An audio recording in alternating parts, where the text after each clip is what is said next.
me down, spin me around. You got me running all the lights. Don't make a sound, talk to me now. Let me inside your mind. Don't know what you're thinking, sugar. Ooh, I just got that feeling, sugar.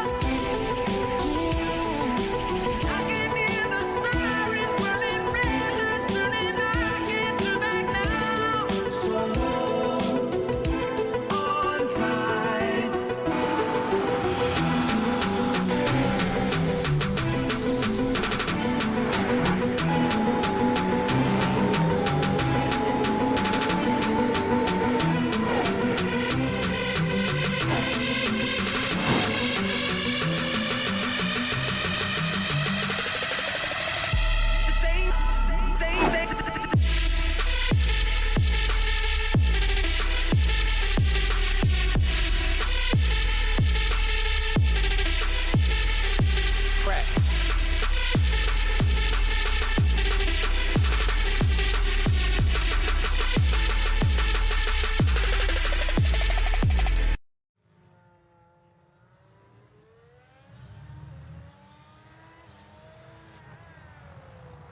Hello, everyone out there, and welcome back to the Elite Formula One Championship presented by Shane D Designs. Coming at you live tonight for the Spanish Grand Prix. I want to give a shout out to all our sponsors, everybody at Shane D Designs, everybody at C2 Freight, Blue Egg Marketing, and Powerhouse Recycling. Give a shout out to Chad Frankenfield for putting this league on, and everybody at Elite Racing Network for getting these broadcasted live on YouTube. Tonight, we're going to have a little bit of a different experience than we've had in the past. We're going to have me doing my normal broadcasting, but Nick Masse is racing tonight, and he's still going to be contributing to the broadcast at different points in the race. So, a little bit of a car count drop. So, Nick's going to be out there tonight and trying to go for the win. Currently out there qualifying, it looks like. Yeah, about mid-pack, he's doing pretty good. I believe our race winner, we've only had one all season. Issac Morris is not going to be here tonight. So we will have a new winner. Yeah, new winner tonight, no matter what. We still won't see somebody pass him on track, though. Have to wait another week for that, or another event for that.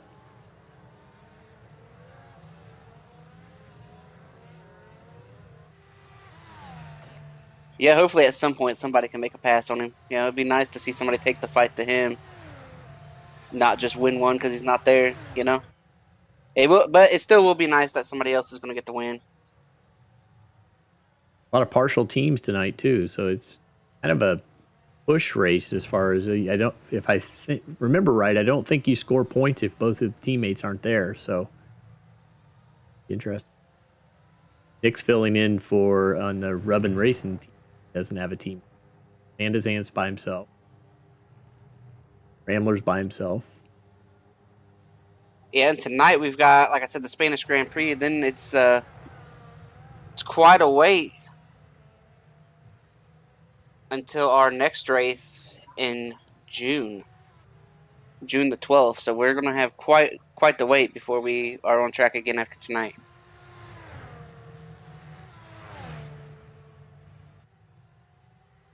But like we've said, Issac Morris has won every race. He is not here. He's the points leader. Scott Rambler, second in overall standings. We'll have to see. Is Scott here tonight?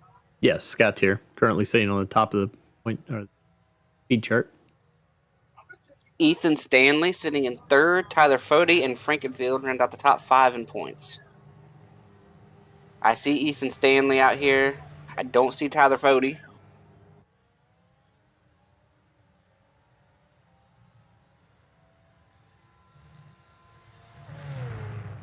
Yeah, so it'll be interesting to see what happens with this if it does, because Rambler wouldn't move up in points. Is kind of looking at see who's eligible to even earn points tonight. Chad would. I believe Chad and Marshall Stanley are on it. Yes, Chad could move up. That's about it.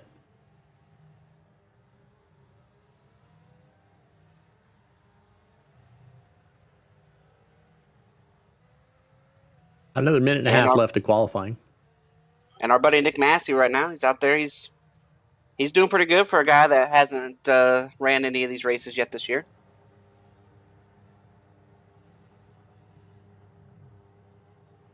Yep, we'll just have to see how he does when he realizes he doesn't have a fender. I know he's in here. I'm going to brag on Nick's a pretty smart guy and a pretty good racer. I think he'll be able to figure this out pretty easy tonight, pretty quick.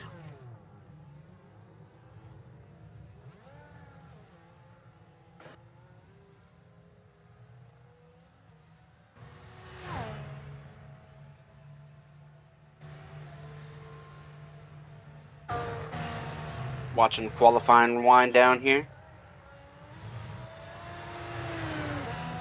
As you mentioned, Scott Ramler currently on pole. I'm not even going to try to pronounce that second name. You got any idea, Dave? João de Gregorio. I'll take your word for it. If it's messed up, talk to Dave. That's right.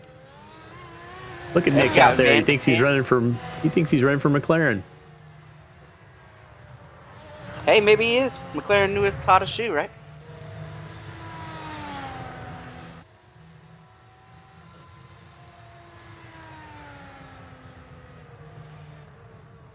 Checker flag is waving on the session here.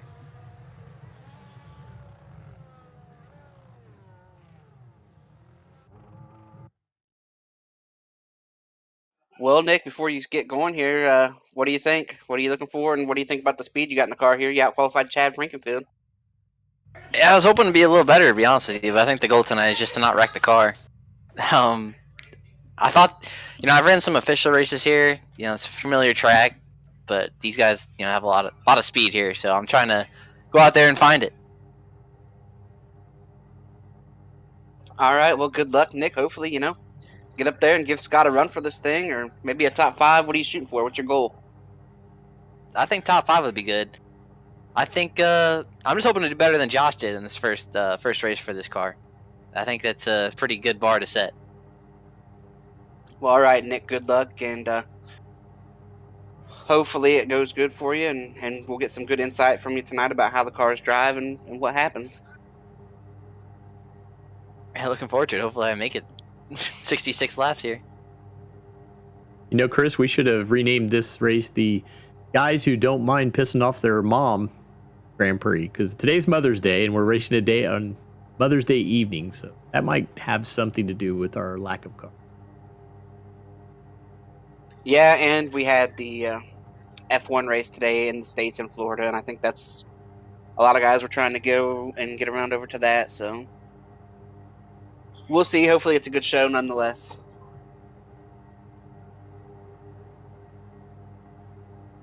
So you can see our grid there. We got Scott Ramler on the pole, João de Gregorio second, Alex Van de Zandt, Marshall Stanley, Anna Schlegel, Ethan Stanley, Nick Masse, Chad Frankenfield, Harrison Talon, Tyler Gatke, Steve Grabkowski, and Justin Vandermaal rounding out the field. And we should be seeing lights here soon.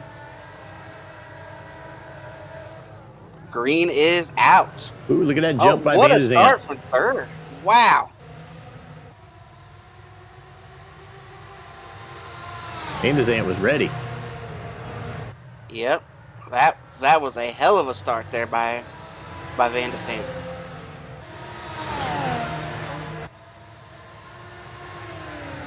Side by side here back behind them. The cars look like they're twitching around a little bit.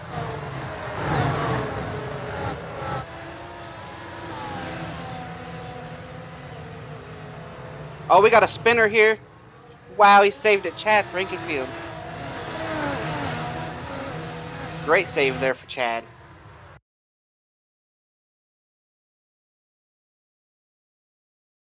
Take a look at it here on the replay.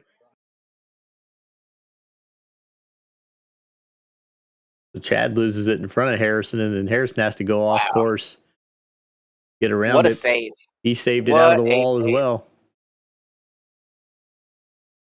Yeah, nobody's happier that he didn't spin backwards than Harrison.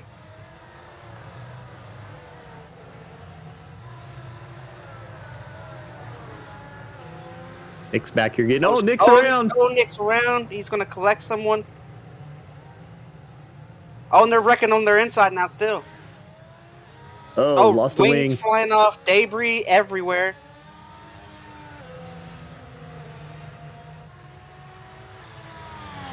Go back and see what happened. I think we had something in front of him.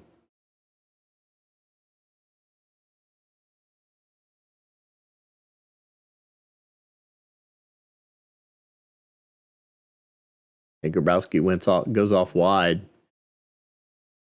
Shortcuts it.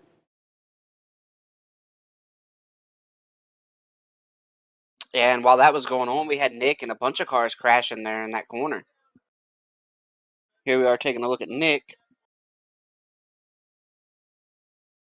Gets back up in line, gets down in there, misses the line. Oh, he's going to clip that. He's going to clip the turtle, spin out as he comes off the turtle. Yep. And then they're going to come up here on his left. I believe it's the next car that's going to come up, gets hit.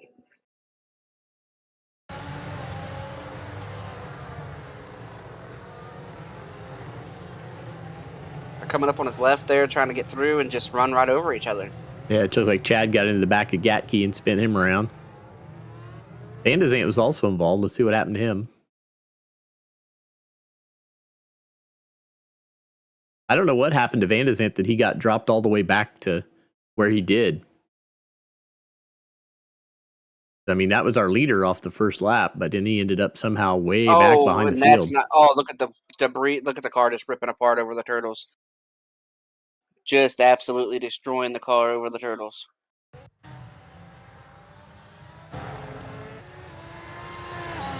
That hands it over to Ramler. That's Van de Zandt, Grabowski, and Gatke are all sitting in the pits right now.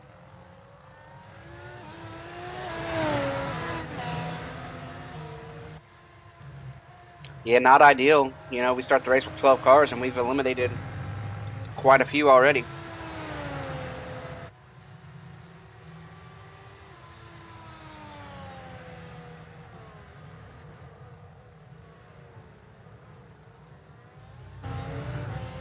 Taking a look here at Scott Ramler, I don't think anybody would be surprised if he won this race. He's been the second fastest guy most of the season. And his teammate that has been the fastest guy did not show up tonight, so I don't think anybody's surprised to see him running out front.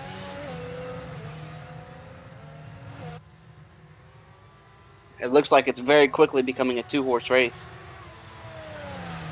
He's staying within a second of him, so he should get DRS. I don't know where the DRS zones are on track.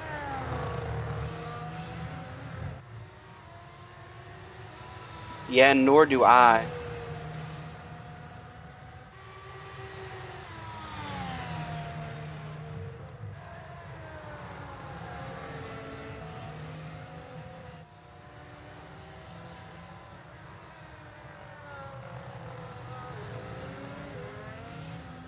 These two obviously are, I mean, they are already over 3 seconds ahead of third place. It makes sense if there's a DRS zone right here as they come out of that corner. It's kind of a shorter straight. Yeah, I seen it pop there. Yep. And then they go kind of through a few more corners, quick little back and forth, and then they have a long straight at the start-finish line. So probably two.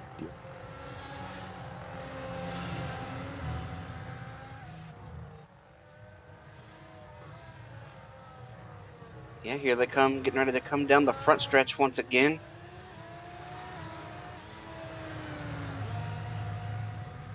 So there's wing goes open. Just too far back. I think the DRS is keeping him close enough to get DRS. But I don't think he is faster anywhere.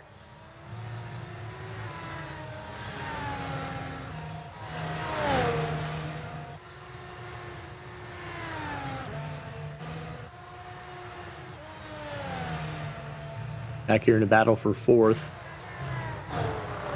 And a Schlegel and Marshall Stanley.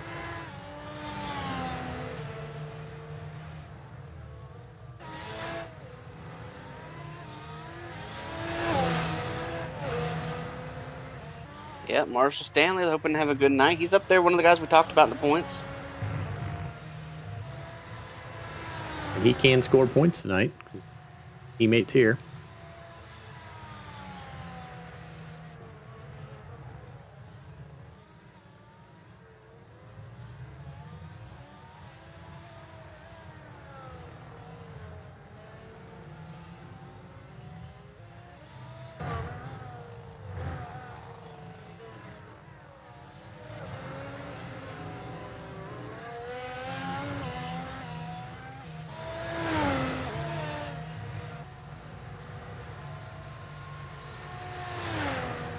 Did you have a chance 2 to watch the liters. F1 race today? Do you have any thoughts on that? The one in Miami? I did not catch much of it. I tried to turn on some of it, but with it being the same time as the NASCAR race, I didn't. Yeah, they went almost exactly head to head, didn't they? It was like a 3:30. It was 3:30 start for Yeah. F1.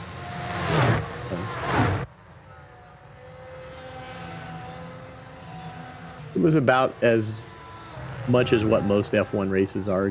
Great events, and then the race itself is kind of disappointing. Decided on lap 3, basically.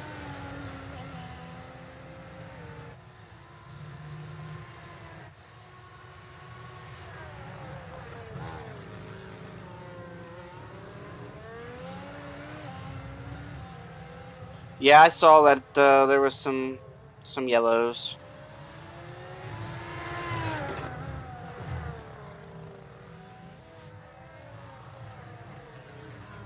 I had a couple friends that went, though. They said it was a good time. Expensive, but good time.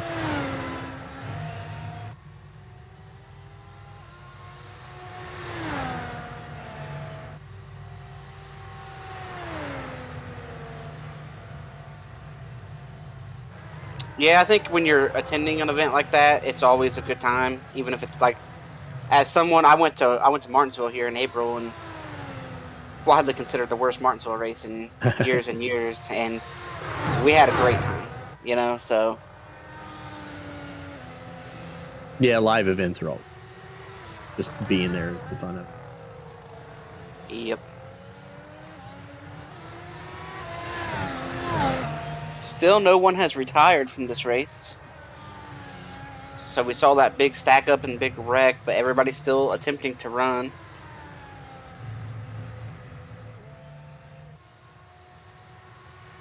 And Van de Zandt and Grabowski stayed on the lead lap. They were able to get their repairs and stay on the lead lap. So they're about 40 seconds behind, but they're still up there. Yeah, and Van de Zandt's got to be a little frustrated there. Whatever happened to lose the lead in the track position and then getting caught up in that, you know. I feel like every week we're talking about, or every race that we do, we're talking about Van de Zandt and having some kind of issue early that he has to recover from.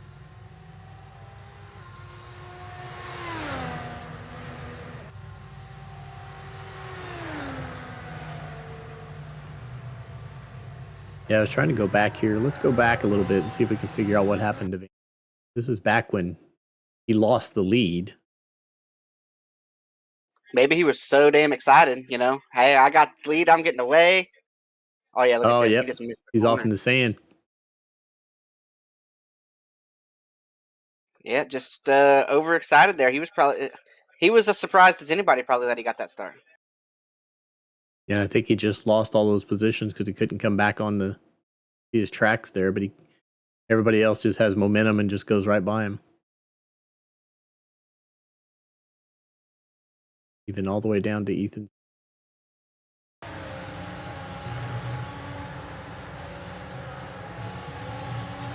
Ethan going by him. That puts him back in that position where once all this starts happening up there in front of him, he kind of got collected in it.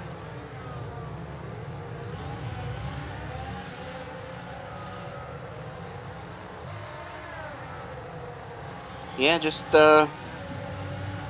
one of them deals where his mistake compounded when another mistake happened and just got him.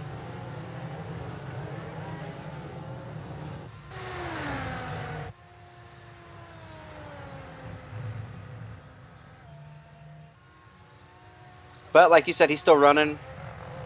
And I will say his lap times are a little bit slower than what these front two are running, but the front two are closing up. Just a little bit. Maybe going to get a race for the lead coming soon. Oh, little lockup.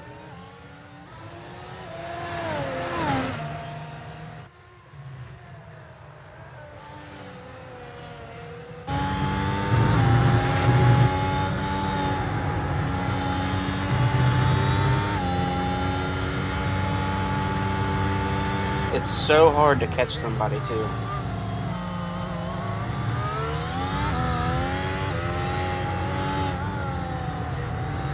Yeah, I don't think the physics model of this kind matches what they're seeing this year in the real world. They're able to run a lot closer to each other this year than they have been in the past. And I'm sure iRacing hasn't put a lot of effort into the physics model on F1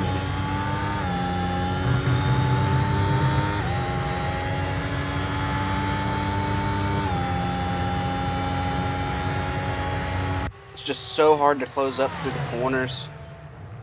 So the straightaways is the only place you can gain, and then you're really close to that guy entering a brake zone and through a corner. And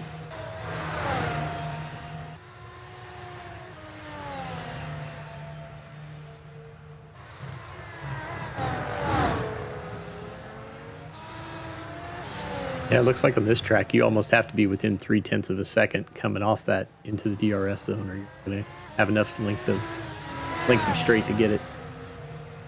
so the question then becomes, do you try to go a lap longer, a lap shorter? Where do you think the time is with the pit stop? If it's a 2-stop race or a 1-stop race, like what kind of strategy options can you do there to to try to gain a spot? Is it, if it's a 2-stop race, when do you make that first stop?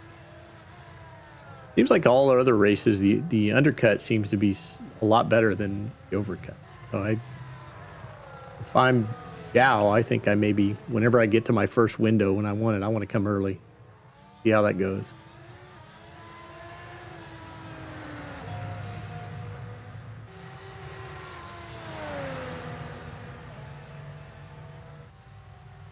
With their own. Yeah, he's on hard tires already. Rambler's gone medium. Started the race. Oh, we on almost mediums. he had a look there, and Rambler kind of took it away. So you would think Rambler will come before Gregorio will hand over the lead. Oh, Vandermaal spun over here at pit entry. I don't think he was trying to pit. I think he just spun.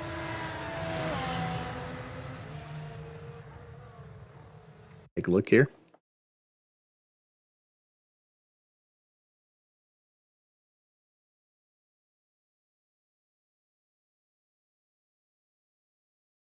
So yeah, turtles are going to be. Ooh, the turtles. Yeah.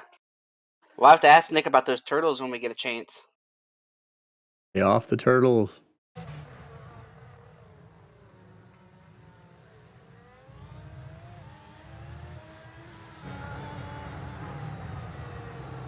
Steven Grabowski has retired from the session. Our first DNF of the session. Go back and see what happened to him.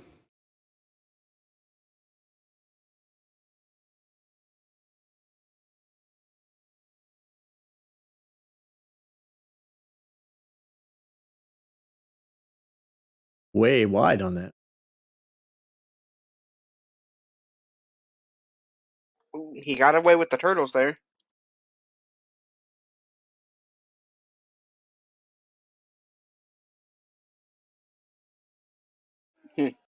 And must have something on up here a little ways.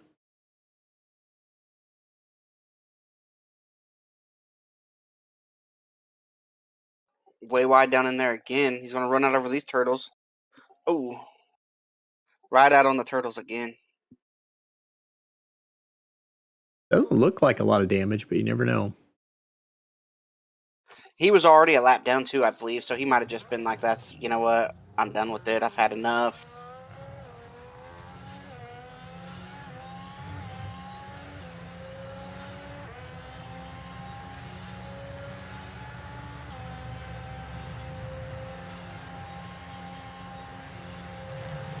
I don't see any other issues for him. Yeah, just be done with it, I guess, right? Right. Our race for the lead is still close, but no pass has been made. Got it down to 0.3 of a second again.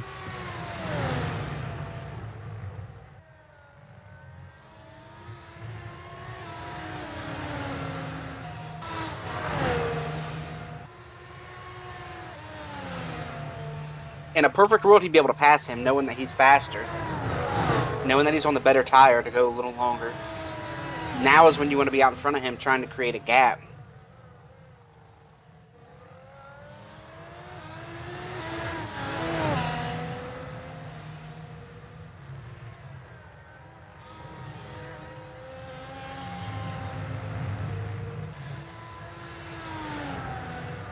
Our broadcast buddy there, Nick Masse, is running P6 after everything that happened over there. But of course, there was a lot of cars involved in that incident.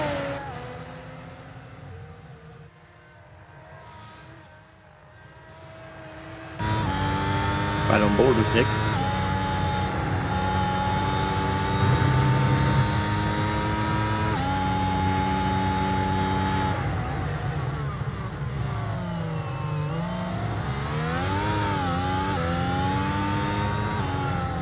Little bobble. Not too bad for a guy who hasn't been in the car. Nope. He's adapted nicely.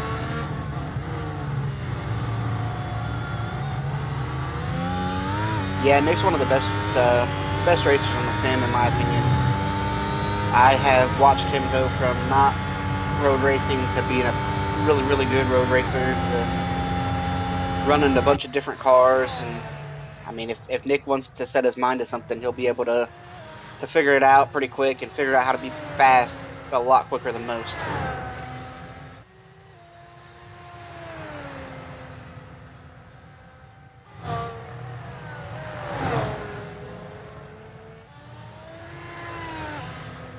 Got away with the mistake early, and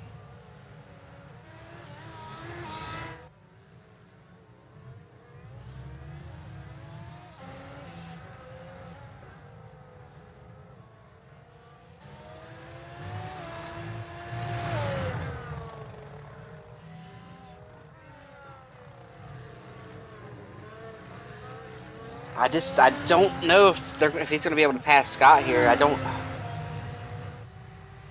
I think if he got in front of Scott, he'd start pulling away. And it may be that he's not pushing to do it because he knows he's going to have to pit first. So, but yeah, you're right. If he could get in front of him now, he could take advantage of those longer laps when he stays out.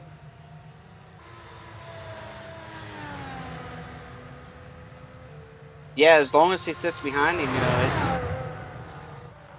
it's hurting the tires. He's obviously dumping a bunch of dirty air on the nose. His advantage becomes less and less the longer he has to sit there.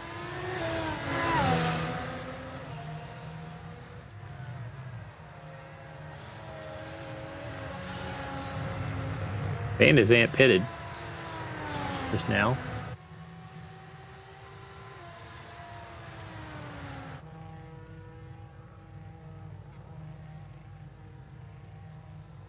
He's currently on the medium tires.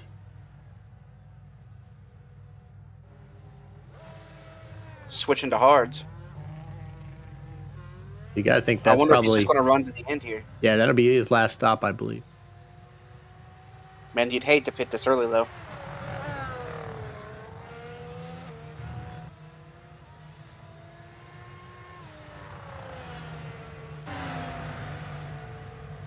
Oh, we missed the There pass. we go, a change for the lead.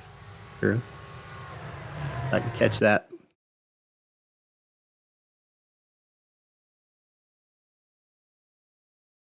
Just was able to stay close and got the wing there. And I wonder if this is going to force Scott's hand now. If he's going to get in and have to get on the hard tire and try to minimize the time loss here.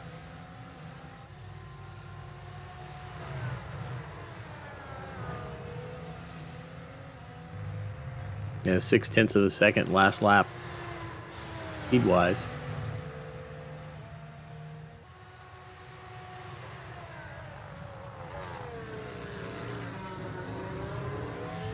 And Stant still with fastest lap, 1:19.5.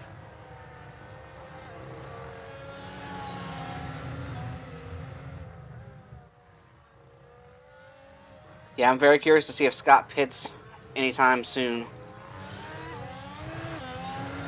Not going to come this time.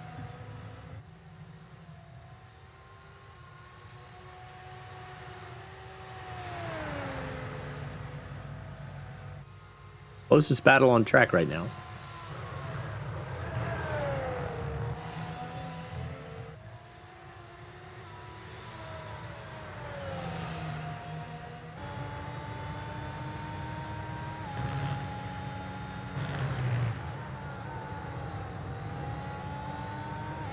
I will say this too, just to finish up on the story of Van de Sant pitting. He did stay on the lead lap, even though he made that second stop in the early part of this race. Yeah, he's sitting a minute 4. They're about 15 seconds behind Van de Sant. Yeah, and we both think that he is going to be running to the end from here.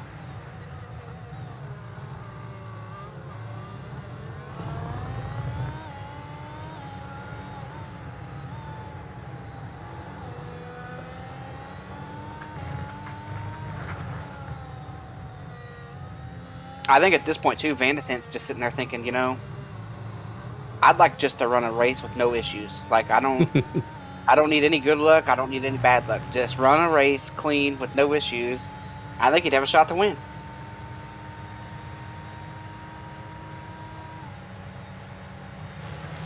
Good run.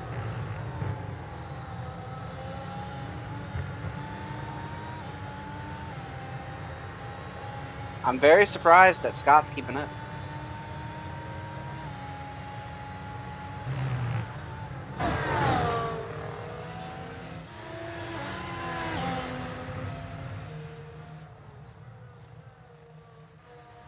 Little lock up there, left front.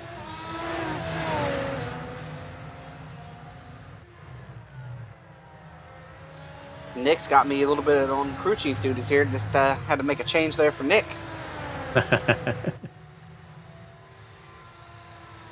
But if I can give you guys some inside knowledge, Nick's about to pit. Oh, there you go. He is switching to the hards, and he is probably going to run the rest of this race. He smoked that left front tire there. Yeah, word from Nick is he's pretty well got the good out of him.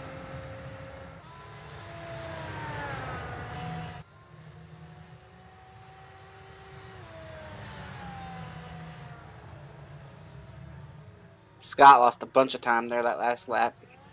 So we watched Nick here thinking he's getting ready to come to pit road. I believe he's going to run through a little chicane section, and then pit road's going to be on his right. We'll see if he makes that right-hand turn. And he does. I see the future. Digging hard right to that line.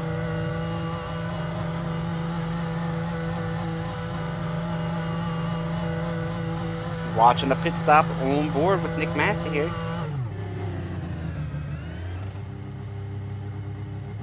And they're a little crooked, but it'll do.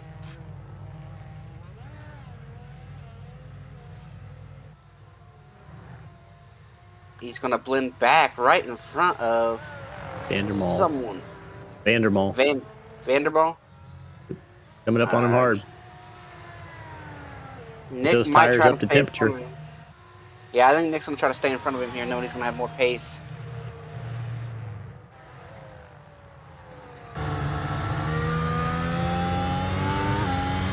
Yeah, I think Nick's already opening the gap up just a little bit.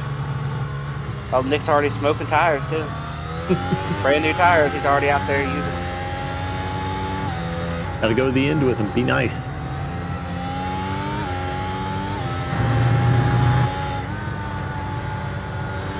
Maybe I'll talk Nick into getting some soft tires at the end of this thing. We'll see. Maybe we can go for the fastest lap. That's right. Go for that fast lap.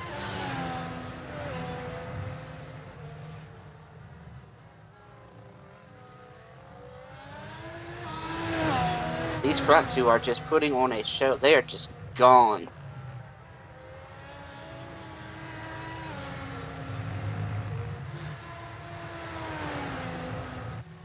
I'm still very surprised that Scott is staying as close as he is. Van de Zandt's still putting down. Van de Zandt's putting down the fastest laps, but he's still so far back, minute back.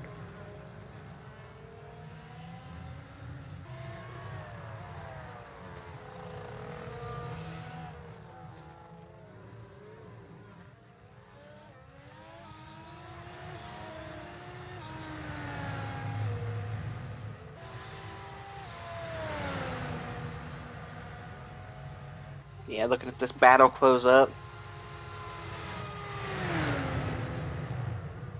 Gets that wing and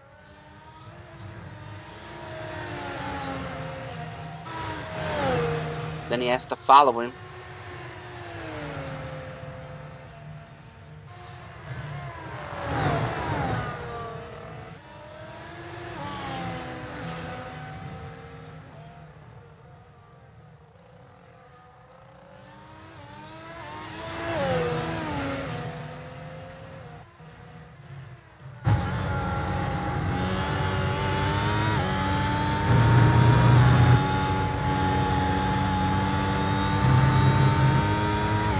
Looking here, Nick has pulled away from Vandermaal.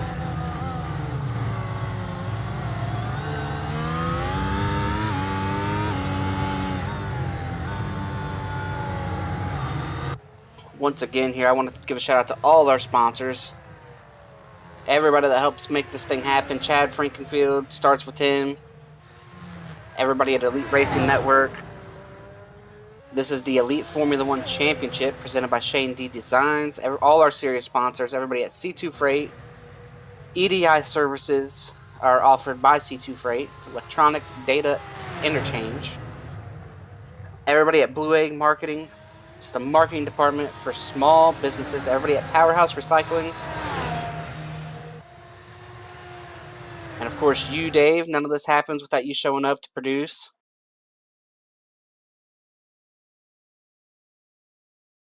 We got Harrison Talon with a little issue here. Take a look, see what he did. A little late on Going the brakes straight. here. Taking the runoff lane. I think he was sending a tweet. He looked up and he said, "Oh no, I missed my left." Van de Zandt just picked up a position.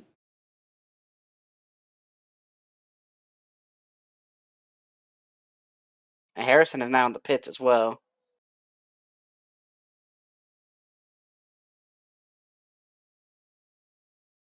Yeah, Van de Zandt's got great pace. He's now about 11 seconds behind Nick. Nick's closing on Chad. Chad hasn't stopped yet. Rambler's in.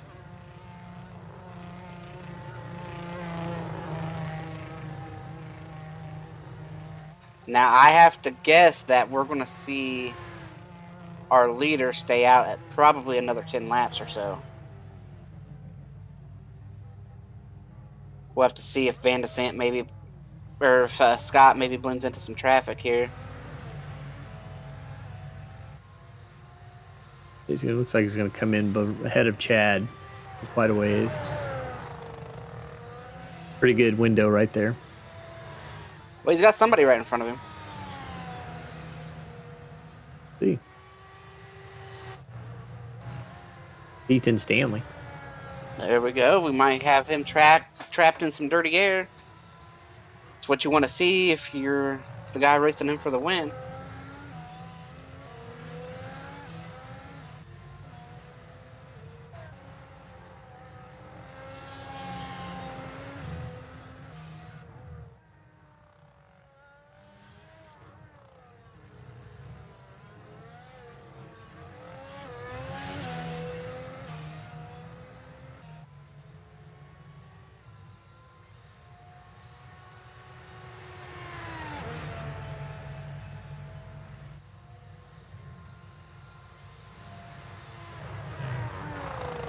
Staying out. I'm guessing he's going to stay out at least another 10 laps or so.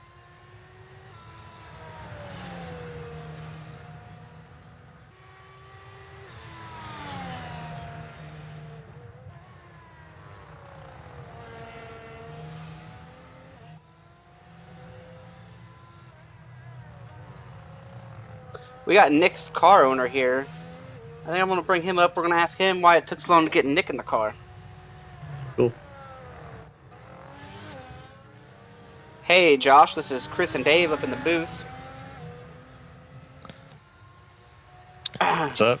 What was the reasoning for putting Nick in the car tonight? We haven't seen you on track since the first race of the season, I believe, and you guys have left the cars at home and showed up tonight with Nick, and he's putting in a pretty good race.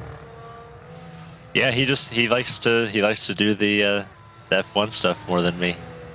Figured to give him a chance to actually run in the league. Well, what do you think about his run? Does it look promising? Is he going to get another opportunity in the car? I have no idea. I haven't seen any of the race. I was just out, with my mom at Mother's Day dinner. I just jumped in there with Nick, so I have no idea how he's doing. Well, he's putting on a good show. There was a wreck pretty early that he got caught up in a little bit, but he has been about a 5th, 6th place car. We'll see how it shakes out for him here with the strategies and whatnot. He has already made his pit stop. He did go I'll out on his own. definitely, He repainted the car. He did not go with your team colors. He's gone with the McLaren orange and blue. Oh, is that right? He'll definitely be able to jump in, any of the ones he wants to do for sure. Yeah, this is our last race for about 5 weeks, I believe, so plenty of time to get some practice in for the next event. Will we see you run a second car at all? Will you get back out there to run with him or have somebody else in the car? I will not get back out there with him. That's a definite no. Josh, you're not going to get back out in any of these races? That was pretty definitive. No. Road America was good, to run one race. You know me, Chris. I'm not a road guy, so I'm gonna stay away from that. I thought you did a pretty good job at Road America. I thought that obviously Road America was our most attended race of the season. We had tons of entries there, and we've kind of dwindled down to 12 tonight. And out of those 12, some were taken out early. We've got 9 on the lead laps, and we could sure use the car count out here if you can get back out here and run a couple of these. Yeah, we'll see. And Nick can't score points as a team without a second car, so I think there's some real pressure here as Nick's went off the track. Nick's had, while we're sitting here talking about him, we're taking a look here at Tyler. Yeah, we'll catch Nick in a second here. Ooh, missed it pretty deep there. Got out in the gravel. Tore up the front. Yeah, we're losing another car there. That car's done for the day. And here is Nick's issue that he just had.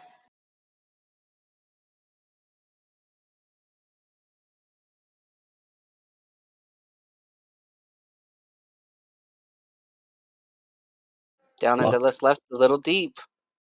Oh, is it gonna be the turtle? Nope, not the turtle. What, he made a save there when he spun the tires.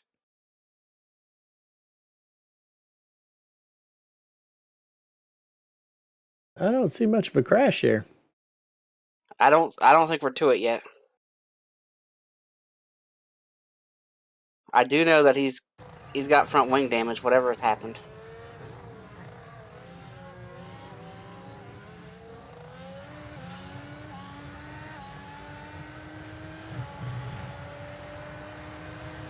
Looks clean through there.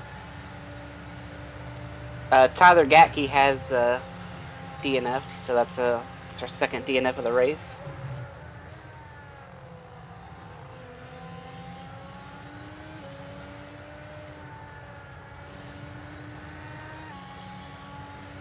Yeah, I'm not seeing anything. Yeah, I am not seeing it there either, but I do believe he had some wing damage. Back live, those look okay.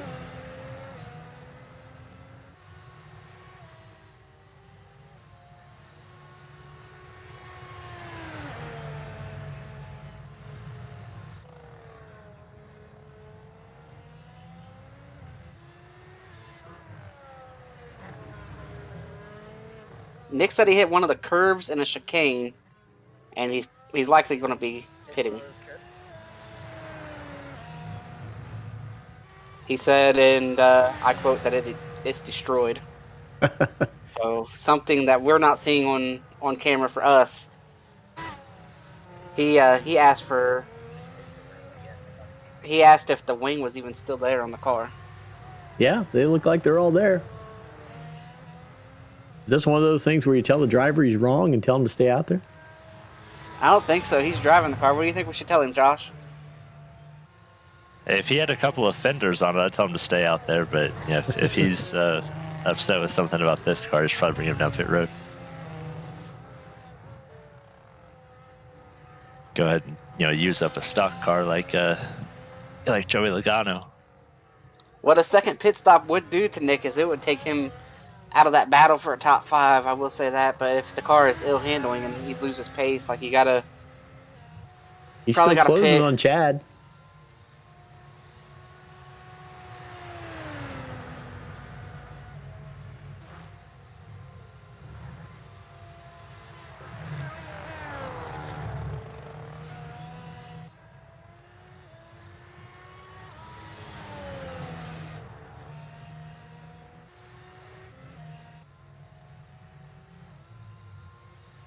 His lap time did fall off though after that incident.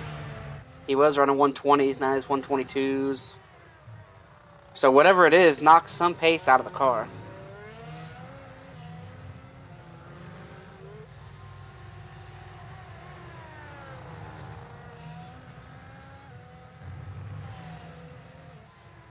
Yeah, he's going to be seeing Van de Zandt in his mirrors here pretty quick.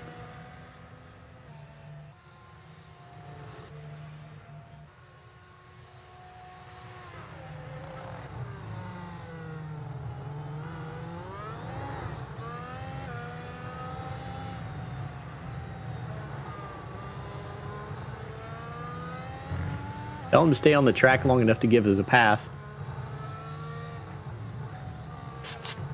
For the show. Stay on the track long enough to get us a pass, huh? Yep, for the show.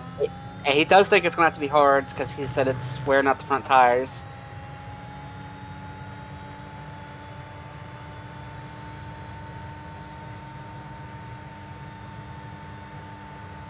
Oh, we got Harrison Talon involved in another.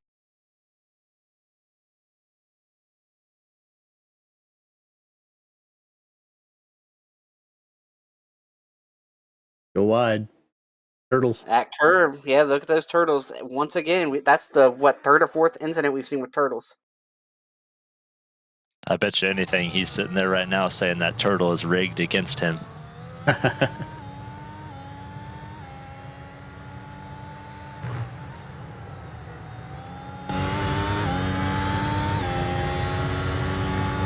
One interesting thing to note here is I think when these pit stops cycle out, Scott is going to be back in front. Hey, right But I where you do are, think- Nick. We're watching you get caught. Oh, big wiggle.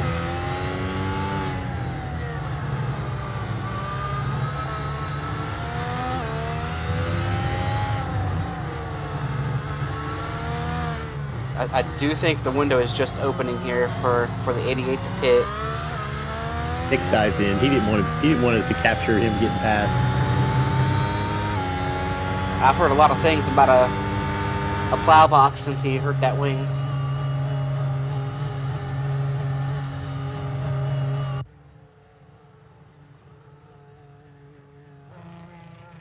We'll probably get in trouble for showing too much Nick Masse tonight. Well, he's our broadcast partner, and he's That's been right. the guy that's, he's the Chad for tonight, He's been the guy that's been involved in some incidents, and And we haven't shown Chad at all. yeah, Chad's been running in his own little pocket. We haven't seen too much of him other than that very There he is. first lap incident. 31 seconds to the car ahead of him. Van de Zandt's coming up on him now. Yeah, and has Chad pitted? No, I don't believe he has. he has pitted. not. No. Rambler's the only one in the top 6 that's pitted, so he had to get off the mediums.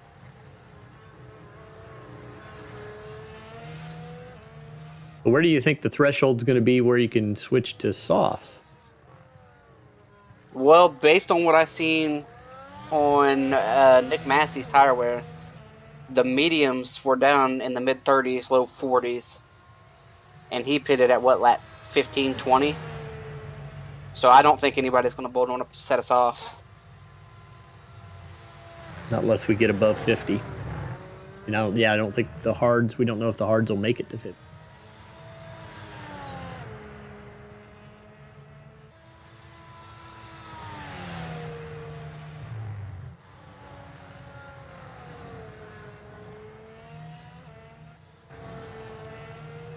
Yeah, based on the tire wear that I'm looking at here for Nick, I think this might be a 2-stop race. It's impressive that the 88's been been able to go this far. Well, so it's definitely big for them to be a medium and a soft shortly thereafter. But again, Nick is new to this car. He might be abusing the front tires a little bit.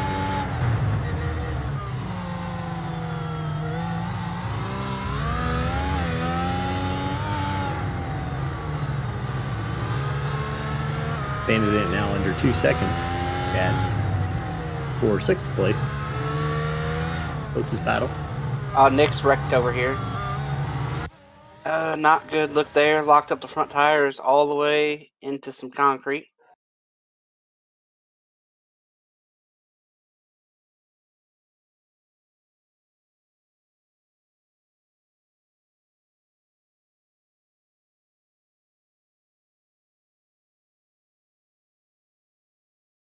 Ooh, definite wing.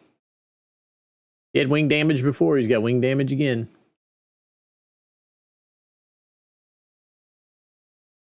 That thing's falling apart for him, Josh. Yeah, one thing of note, Chris, that didn't look like concrete to me. Yeah, that was some Is that tires. tire That was my barrier? bad. My bad on that call out of concrete. It was tire barrier. Either way, he got down in there. He's returning to pit road. At this point, he's just giving the good boys in the pits a workout. How many wings did you guys bring with you this time? He's going for his 3rd. Supply is very high. We haven't been on the track. Oh, Van de Zandt is trying to get outside of Chad. Yeah, and Van de Zandt's a guy we talked about running all the way to the end, possibly. We'll have to see if that works out. Polishes off that pass. Up into 6th. Another 35 seconds, though, up to Ethan Stanley in 5th. But yeah, if all those Rambler... If you say the 2 that are on the hards can go the rest of the way, that would be Van de Zandt. He's about 40 seconds behind Rambler. Yeah, and Van de Zandt pitted way early, though. That pit stop was before lap 15, I believe, or right Yeah, at it it. was 14, yeah. 8 laps before Rambler. And Rambler came down and pitted, and he went out there and made great time. But now he's kind of stabilized. I still think he'll be in front of the 88 when the 88 pits, but it's kind of stabilized there in that 17-second range. As I say that, he drops it down to the mid-16s.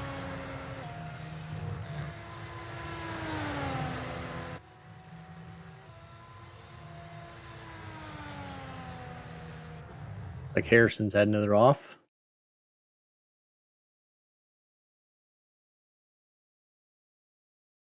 Hopefully there's no turtles involved in this. There might be.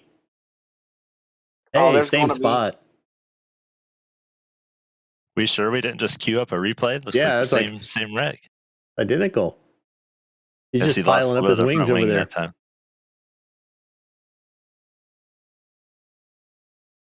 At least he was I close to the think pits.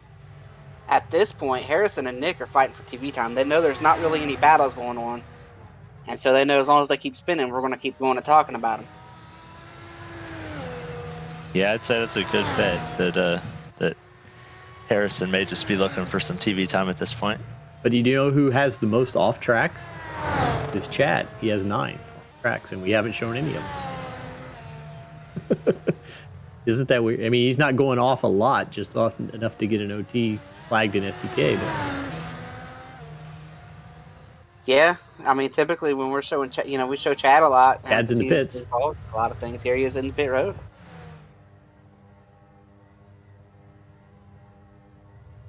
put on some Extended mediums. stop in pit road. He's been sitting here a while. He must be repairing. One of those off tracks must did a good bit of damage. Either that or he's got Ryan Blaney's pit crew. I don't know which. There he goes.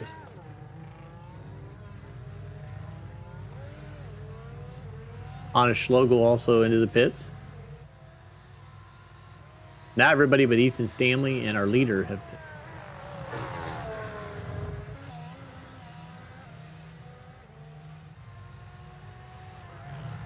Rambler's up to Scott's second. he's picked his pace back up too a little bit.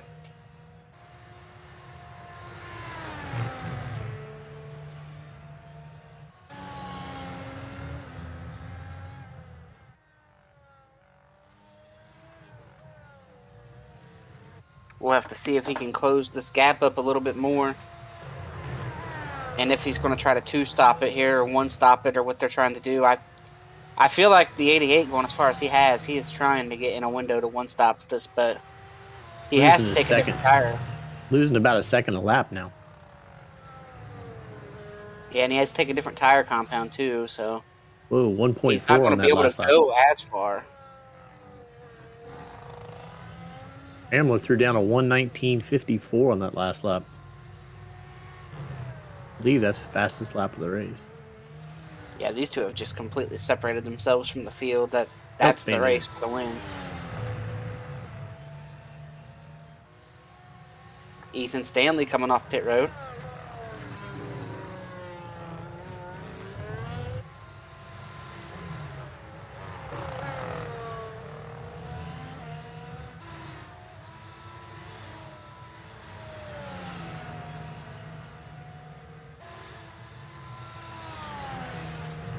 He was able to make up some of that gap to Schlegel.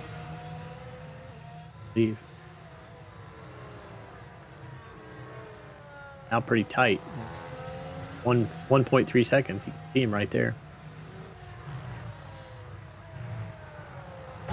Yeah, and one thing that we did not hit on Chad Frankenfield, we talked about this extended stop. He lost a lap there. He sat there for a long time.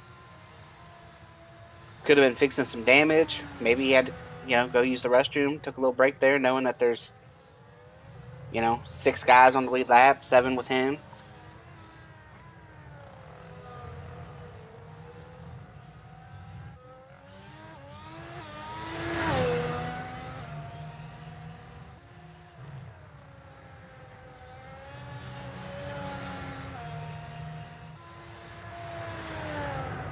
Marshall Stanley threw down a quick lap. 1:18.74.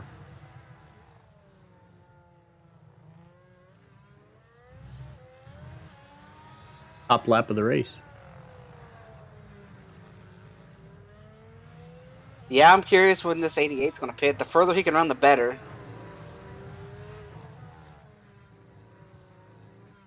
He's still got a 12-second cushion almost. So. Chris, I'd like to try and hear you call him by his name rather than just his number. Yeah, I agree with that. I am not going to butcher that name. I'll call him Greg. Greg out here in front. Which part of it's hard? I mean, the first part says João Di Gregorio. João Di Gregorio. There we go. I said it.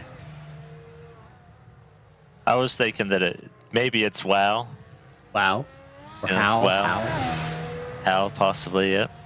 You guys will be talking to him later, probably, so you probably get to ask him. That'll be the Yeah, first it's question. that one. First of all, tell us how you pronounce your first name. We actually have 2 drivers in the league that have that same first. Is it Brazilian? I can't remember where he's from. It is Brazilian. I think that'd be a nice little lesson because, yeah, I don't necessarily know how the or even remember what it's called. That little squiggly above that letter there, like what that does for the pronunciation. Here he comes to pit road, though. Gonna fly in there. He's definitely shooting for a 1-stop race. More than likely going to be mediums here for him. That's where if we were Dale Jr. on the call, I'd be concerned if maybe he was speeding coming on. Yeah, he locked it up there, didn't he?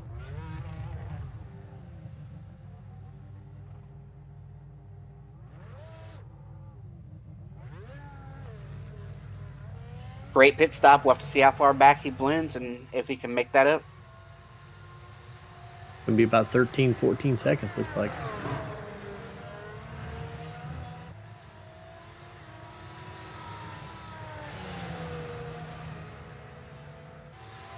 Now, Chris, as somebody that's not too familiar, what does that compound change do for you? It's a softer tire there. He ran further than anybody. We had some guys starting on hard, some guys starting on mediums. It appears the left front is where the most wear is, so Even though he's on a softer compound here, he's not going to be able to just go blazing because he will wear out the front tires. So trying to one-stop this, he's going to have to make it last. Scott pitted pretty early and got the hards, but nobody pitted before Van de Sant to get his hards.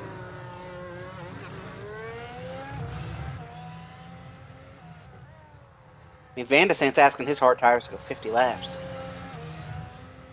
We'll have to see.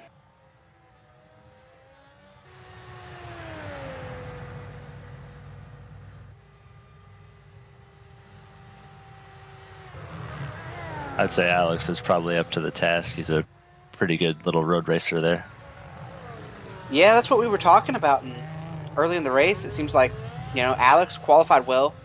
He actually led down into the first turn because the start was so good. He went off track, got behind the top 5 or 6 cars, and then when that big wreck happened earlier with Nick and Chad and a few others, he got caught up in that and destroyed the front wing, had to pit early. So every week it seems like he is having to recover from some kind of issue. It looks like he's going to be kind of stuck where he is because he's got faster cars now with newer tires in front of him. He's kind of losing time to Ethan Stanley. He's well ahead of the position behind him, about 46 seconds. So probably be stuck in that spot for a while. All right, Nick wants to give us some insight on how his race is going, so we're going to pull him up and let him talk about the race here. Hey, Nick, we've been keeping track of you. It looked like you were going to have a shot at the top 5, and some things happened and transpired there, and you ended up having to make about 4 pit stops. Take us through the race, what you've learned, and how to avoid those mistakes you've made. Yeah, it's a good thing we brought a couple of front wings, so I needed about 3 of them. But yeah, I feel like I had decent pace early on, and then I don't know if people just figured out the track or I fell off, but we are struggling right now. Yeah, and like you said, replacing a bunch of wings, having to make a bunch of changes, and I feel like every time we go to you into a brake zone, you're sliding one of the front tires. Yeah, I'm having some trouble. I don't know why I'm locking up the left front, but my left front was killed. I was already worried I was going to blow the tire, but I don't know how to keep it from locking up. I don't know if I got to change the brakes or what these guys are doing to avoid that, but it seems like every braking zone I'm going in, I'm locking up that left front. Can't figure it out. Next time I'm focusing on you about to get passed on track for an on-track pass, don't duck into the pits on me. Hey, I need a new front wing probably. That's why I came down pit road. I needed one more lap. Van de Sant would have passed you on the next lap. We'd had good footage of that. Yeah, I went off track twice. Second time, I barely touched the wall, but it just damaged the front wing. And man, you get a little damage on that front wing, and I was like 2 seconds off the pace. It just like you could tell it was killed. But yeah, definitely it's a lot of fun out here. Familiar with the track, but these guys are flying, kicking my butt. But no, I'm enjoying it. It's a lot of fun. Well, you got about 5 weeks to prepare for the next one. You think Josh said you're back in the car if you want to be? You're going to be back out here in 5 weeks' time? Yeah, maybe I'll be a little more accustomed to the car. I was hoping to do a little better tonight, but I had that spin off the start too. I forgot about that. Glad it didn't ruin anybody else's day, I don't think. But it's hard to get in the rhythm off the starts because you're all trying to get as much as you can and trying to just fall in line and hit a rhythm. It's pretty tough in these cars. But Nick, Chris said you may have been just like going off track and stuff like that for TV time. You actually struggling out there, or you just trying to get on TV? I think a little bit of both. I don't know. I don't know how the battles are up front, but Your TV time is about 10-1 over Chad. That tells you. oh yeah. Yeah, there's not too many battles going on out here, Nick. That's why, Dave was saying you should have stayed on track so we could have had a, on-track pass for position. Be a good teammate. Our leaders are on opposing strategies. Whoa, is Ethan Stanley Ooh, big that's a save big one. there? What's everybody doing up there? Are they on one stop? What's the plan? Are they on a 4-stopper like me? I don't think anybody's on Nobody's on the 4-stop. we're thinking that they're going to shoot for 1, but Alex Van de Sant pitted on that 15, so he's going to have to go 50 laps on his hard tires. I don't know that you could have pulled that off, so I don't know if he can. No, And locking it on that first stop at like lap 20. I was locking up that left front so much, it was at like 33%. So I don't think I would have made it much longer. But we got Scott, who pitted about when you did. Scott pitted. And he switched to the hard, so he's going to go about 45 or so. And then the 88 just recently pitted and put on medium, so we're going to have to watch that close and see if he can close the gap and make the pass on a little softer tire. He's made up about 4 seconds so far. See, like, I think Chad was sandbagging. Because, I might be going off track again. But, yeah, I was gapping him early on, and all of a sudden he comes out here and he's gapping me second lap. I don't know. I think he either figured out the track or he was sandbagging early on. He's had 11 off tracks, and he had some damage he had to repair too. So Yeah, he had an extended stop there at one point. yeah, it's back on the. He's 2 laps down. So what are you thinking, Nick? You going to put on a set of softs and try to run the fastest lap here with about 10 to go? I don't think I'm running the fastest lap. I don't know. Even with a set of softs and low fuel. Maybe, but I doubt it. These guys are flying. You have to get down to a 1:18.1. If I come in on like the last lap, the lowest fuel load, I think I could do it. And what part of the track are you going to try to cut? Do it for the show. I didn't realize pit road too. I should have practiced pit road a little more, but you can fly down pit road all the way down there and break at the last second. I overslowed pit road way too much the first time. We actually got a close battle here. Get back to Yeah, it. Nick, we'll let you get back down there to driving, and we're going to try to get back to hopefully having us a good finish here. All right, we'll see you guys. Yeah, good luck in the rest of your race.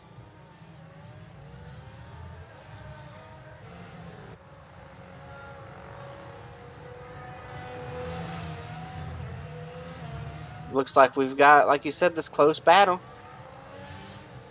Luggle's been kind of holding on to the back of Stanley. The Gregorio is really tracking down Rambler. It's down to 7 seconds now. Take a look at the lap times. He's taking Yep. chunks. The question is he going to have tire left when he gets there? Yeah.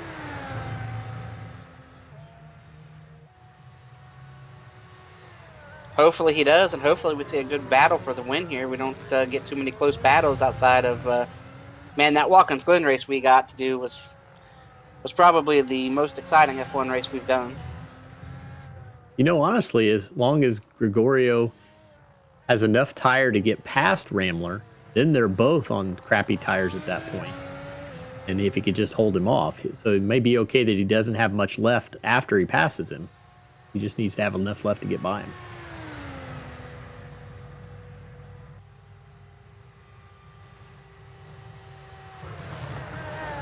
$20 laps to get there.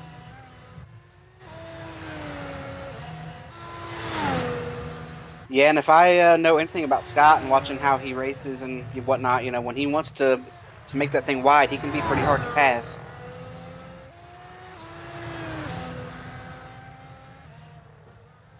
This Ethan Stanley battle was tightened up and just got up here involved with a lap car as well.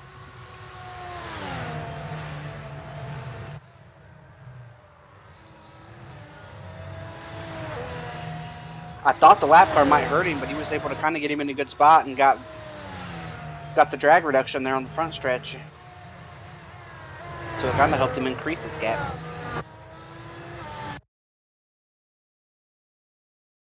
Hate to show it.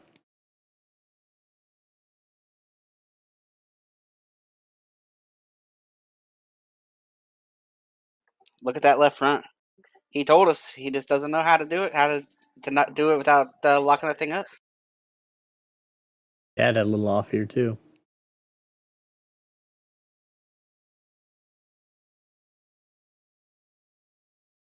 Oh, a little spin. Wild on the curbs.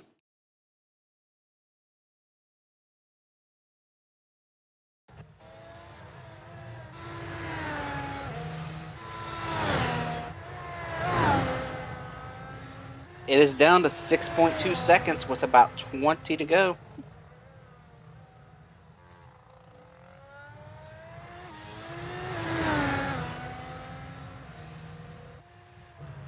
Oh, Alex Van de Zandt had trouble. That is not ideal for Alex. He's going to go ahead and bust into pit road too. He might bolt some softs on that thing. Turtles. Ooh, yeah, clip the inside turtles. We've seen everybody clipping the outside turtles. He went through there and clipped the inside turtles.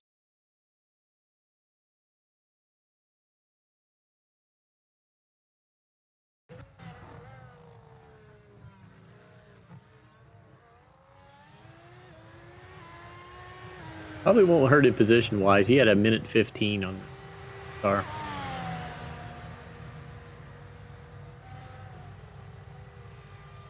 Yeah, and he was on very old tires too, so that that could have been part of the issue there. All right, Josh, you're a driver. You've done a lot of racing on here. At what point does Scott start feeling the pressure?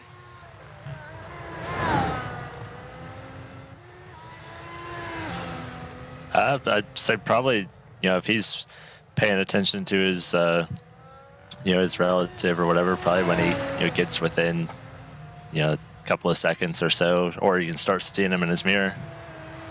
So at 6.1 seconds right now, you're not feeling any pressure yet? I don't think so. I mean, unless that dude's just like way faster behind you, I'd say he's probably still in a good enough spot where he can just run his own race. And I want to give a shout out to a guy we haven't talked about too much here this race too, and he's sitting there in P3. Marshall Stanley has done a great job. Just ran a solid race. Stayed out of all the issues that everybody else has had.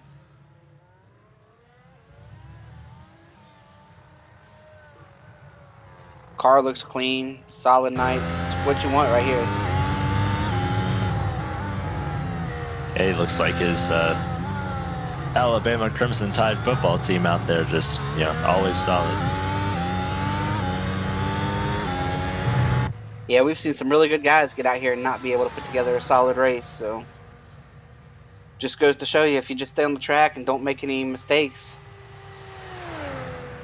you end up finding yourself in the top 5. Scott was outran that last lap by about half a second.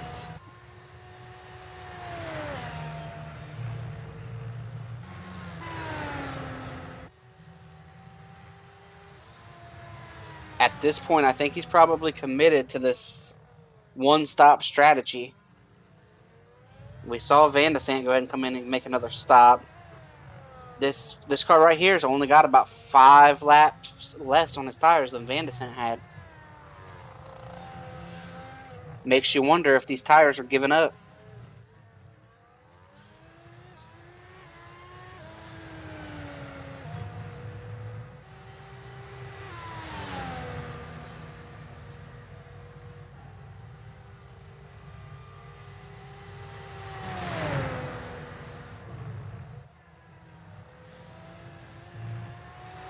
As I say that, he actually widened the gap that lap by about 2 tenths. Yeah, it's always the thing we don't know. We don't know how hard he's pushing. But he knows he has to, if he's planning to bring these home.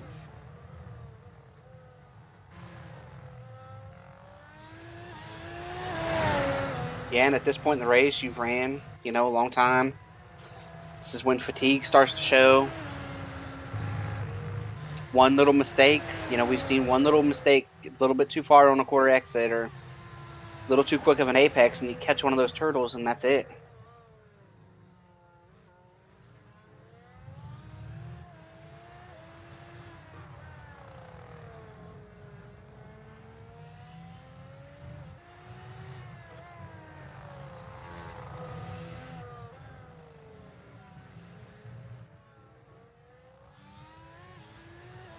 That right there, so far, has been the trickiest corner. That second to last corner, that's where we've seen a lot of the mistakes.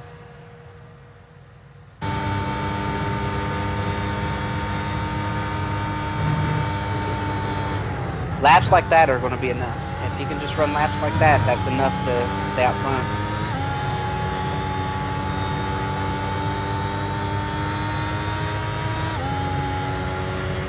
I wonder if his teammate Isaac is aware of the situation here and that the team might still have a shot to win this thing here. Well, have a shot. That's not maybe the right words to use. They're sitting in the lead with a pretty good chance to win it unless they get ran down here by a little softer tire, a little strategy.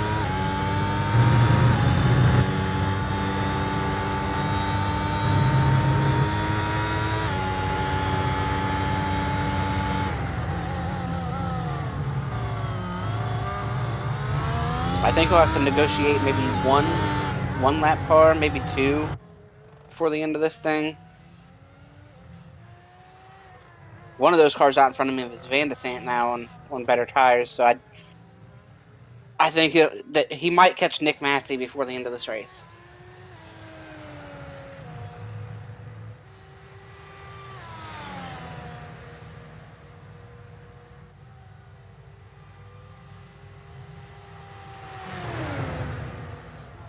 Still just that mid 5-second range. Yeah, it's kind of plateaued. You can see he's really digging, though, getting still really close to those turtles.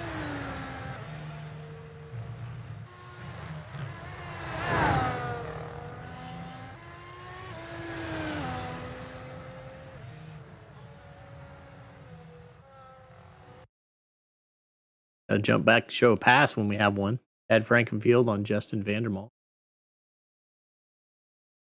Yeah, this looks to be down into turn one. Looks like Justin pulled right to maybe try to defend. Chad said, I'll just pull a little further over here.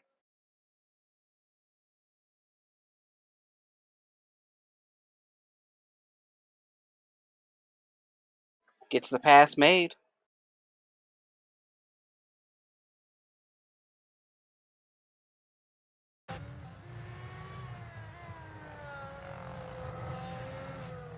Back to our leader here.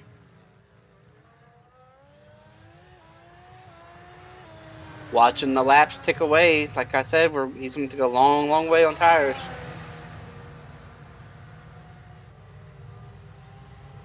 With Van de Sant having to pit, and that was a chunk lap there. Scott lost about half a second that lap, about 4/10. So this will be the furthest anyone goes on tires if he makes it to the end.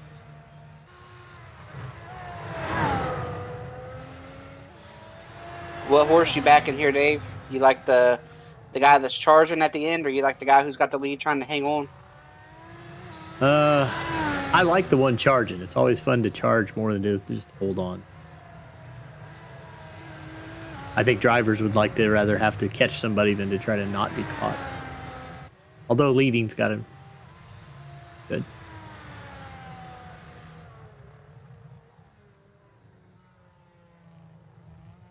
I'll give you my answer in about 15 laps. Peter. I think I like where Scott is. I like to be the guy that's got the lead. You know, try to be hard to pass.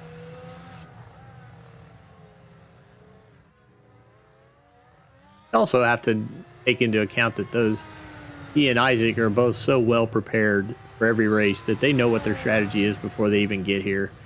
And pretty much they just run what they know, what they plan to run, and then see how it works out. Wow, what a lap that time. I changed my mind. I think I want to be in that 88 car. Holy smokes. Take almost a second that time. 1.3 seconds. Incredible lap there. He's coming. You have to wonder, I mean, are these tires giving up?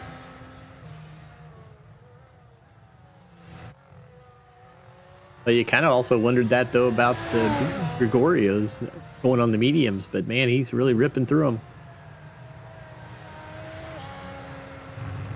I feel a lot better about the 88 on his mediums because he went so far before he changed them than I do about trying to run 45 laps on a set of hards. And I've seen Scott get down into a brake zone and lock that left front up a couple times.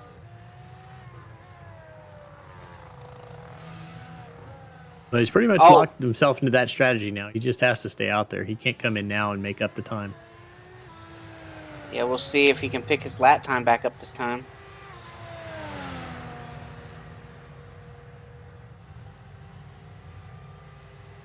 Another almost second. Lost about 7/10 of a second that time. You feeling the pressure now, Josh, if you're leading this thing and that guy's ran it down from over 5 seconds to right at 3 in 2 laps? Yeah, I was just about to say he's gone from 6 to 3 in like a matter of 3 laps. If I'm getting beat by about a second a lap, I'm definitely feeling the pressure. This might be about the point where, you know, he's close enough to maybe already force that guy into a mistake. Just, you know, Scott trying to push a little bit harder, just knowing that guy's coming. Yeah, and I don't think the tires can take it. You're asking too much out of those tires, I think. Sorry, Nick, we got to show this.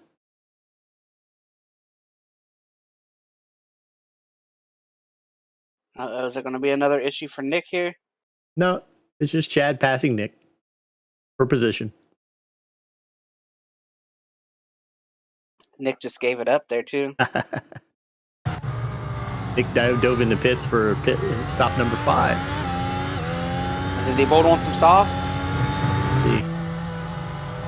Coming in now. Oh, yeah, Nick's bolting on some softs. There you go. We'll have to see what kind of lap time he runs. He said those guys are just way better, so he doesn't really think he can do it. But this battle for the lead is down under 2 seconds now.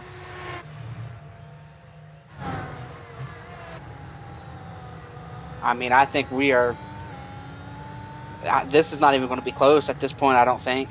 I think Scott's tires are gone, just absolutely shot. And if we get the chance to talk to him after the race, I think he'll tell us that the front tires just... He'll tell us probably with about 15 to go, the front tires just quit working. And that's a long time. Still 10 to go here when they get back around here. I'd almost consider just going ahead and hitting, but he can't really give up the lead just yet. He would probably come back out really close to second anyway. But probably way behind. And there's a lap car out in front of him.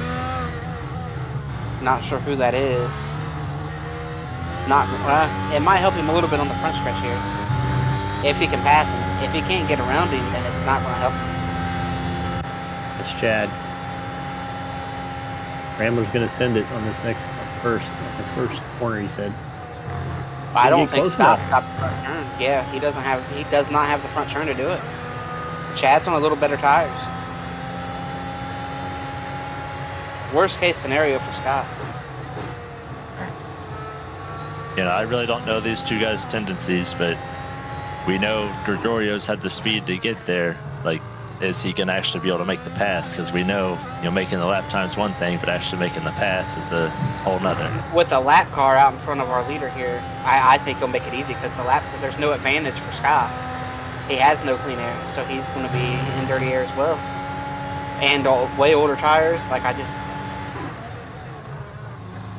I don't see how Scott is going to be able to hold on for 10 laps.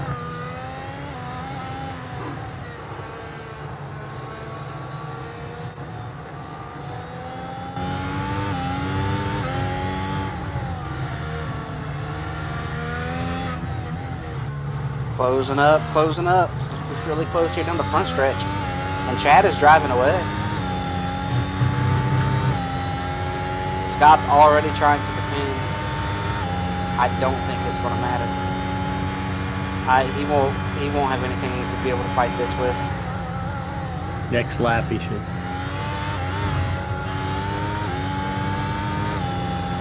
Comes back to what I mentioned last lap. You know, Wow's been making the lap time. Is he going to make the right move to make the pass? And then if he makes the pass, he'll be the first one to Chad. So he could get messed up on him too. So I don't think it's over. Oh, locking up the left front tire. We're already talking about how his tires are just shot. And I think that just proves that point. It's not if, it's when at this point. This pass is going to be made.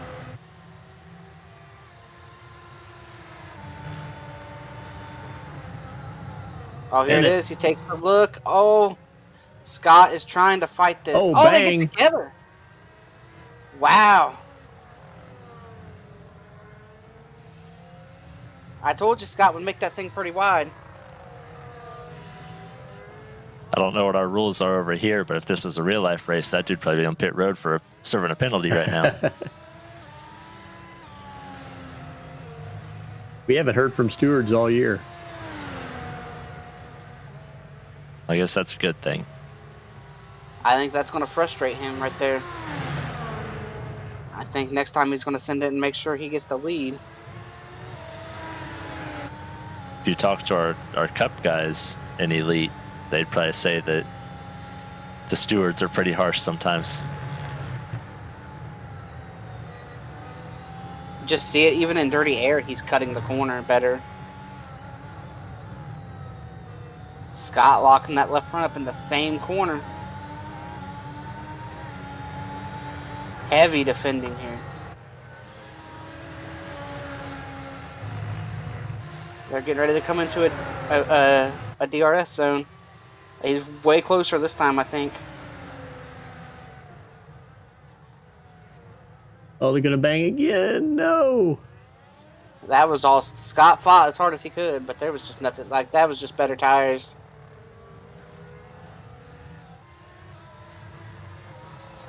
What Scott's got to do. Scott has got to just not let this fall apart on him and try to hold on to second. What a great battle. One of the better battles we've seen for the lead all season.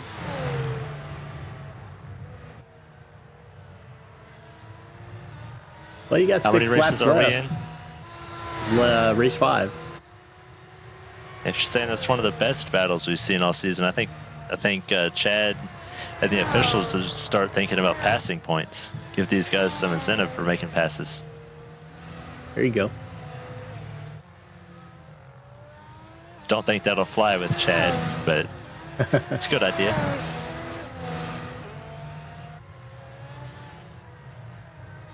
The problem I've seen is that we have a big wreck early in most of these races, and what cars show up, it kind of takes them away, and they get strung out.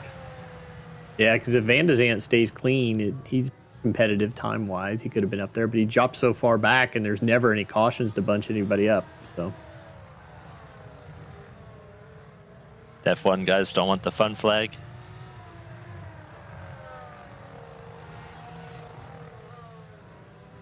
So if you're Rambler, do you consider coming in and throwing on some softs? I would, but if he thinks that he can hold on enough to stay in second, Got a 21-second gap. If you were going to possibly, before he runs away and hides, you come out about 18 seconds down, though.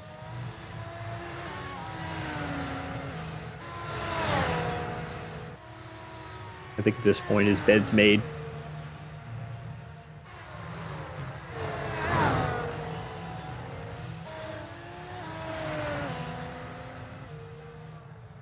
Go back and watch the pass again.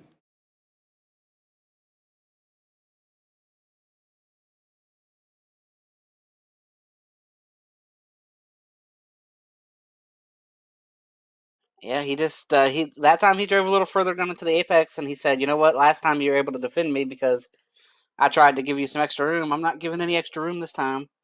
His better grip, he was able to make that corner much easier than Rambler was. Yeah, you see Rambler, he wanted to turn in, but I think he looked in his mirror and saw that Gregorio was coming pretty hot. He's like, yeah, I probably shouldn't do that or we'll end up touching again. Yeah, and you got to be careful in these cars. They both touch and wreck and have some kind of suspension damage. We talked about him just sitting there in third, just trying to put together a solid night. All of a sudden, we're looking at Marshall Stanley having a shot to win this thing if those two get together. Here's a battle for position.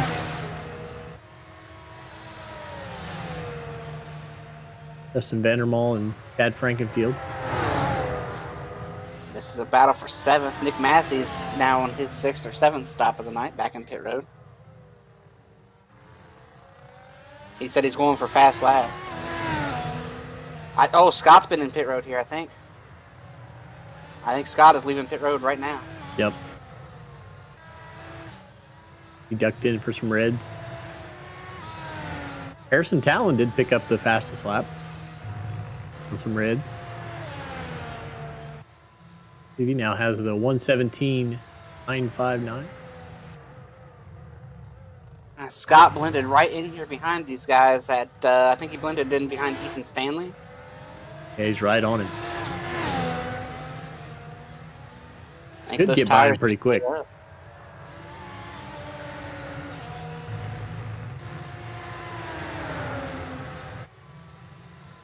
We talked about it when it happened, though. We talked about it with Van de Sant, and then we talked about it with Scott. You know, it looked like with the front tire wear and everything, they just, asked a little too much out of the tires.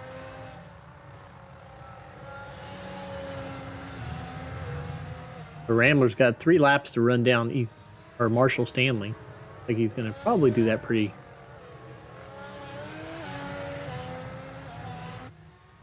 Do we think he'll take the fastest lap away from Harry?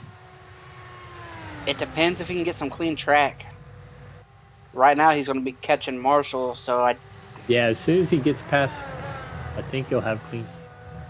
Depends on lap cars, I guess. I know Nick just told me that he is wanting to try to beat the fastest lap. You got to think, if Harrison holds on to that, he'll come out of this race, it'd be like a win for him. Yeah, and you do get a point for having the fastest lap. Well, there you go. Bonus points anywhere you can get them. With only 12 people in, doesn't everybody get a point? But even Scott there, probably that might have been taken into consideration with him pitting. He might have said, I can pit and finish second and give myself a shot at an extra point, since he knows Isaac isn't here and he's got to try to close that gap any way he can.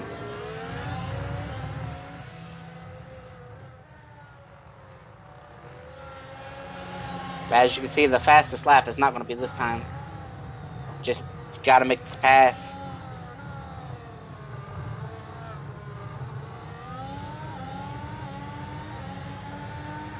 I think he'll make it down the front stretch here.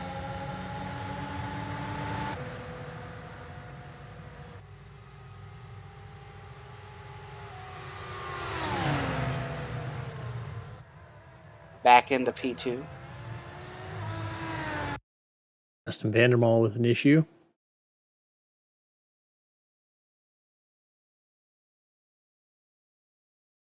Who has the fastest lap right now? Can you see that, Dave? Yeah. For you. This time currently is Nick.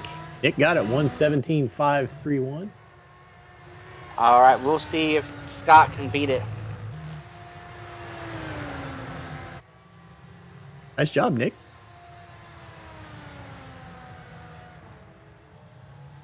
Took it away from Harrison. Rigged.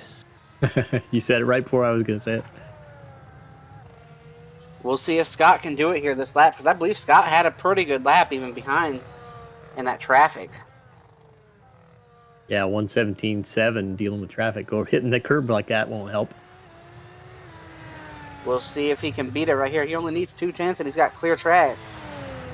Oh, he did it. Easy. 3/10. 1:17.256.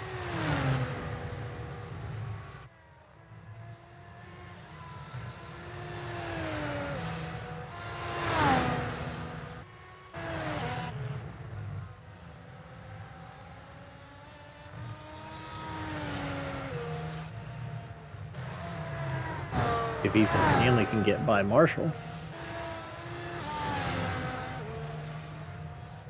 That is for position.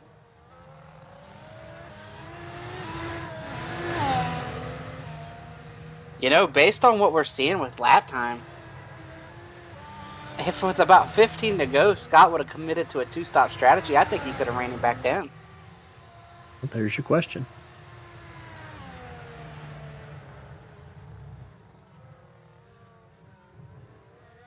The leader gets the white flag here.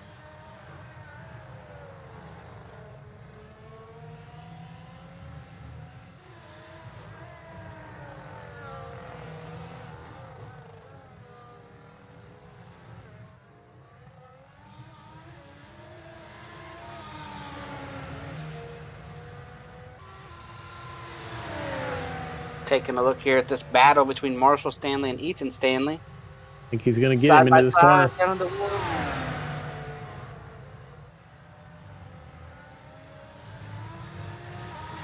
Can he get back to him to try to make something happen down the front or down the back straight?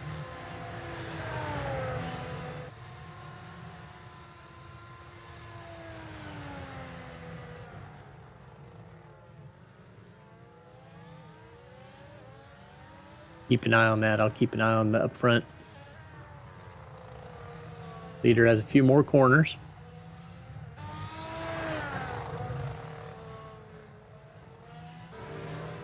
Yep, going into that last chicane here.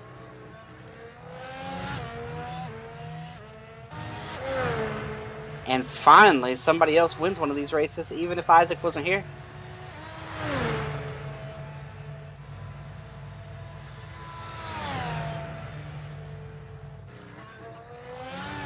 Taking a look at Scott.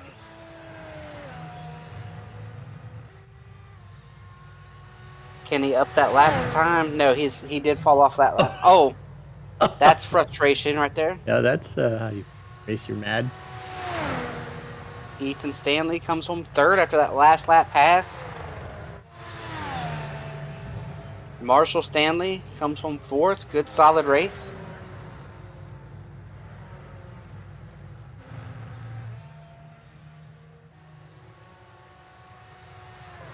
Van de Sant's going to be the last car on the lead lap.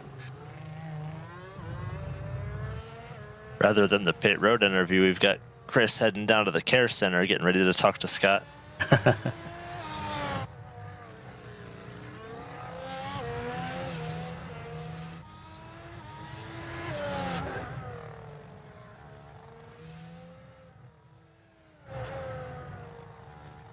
And Van de Sant comes home as the last car on the lead lap, P6.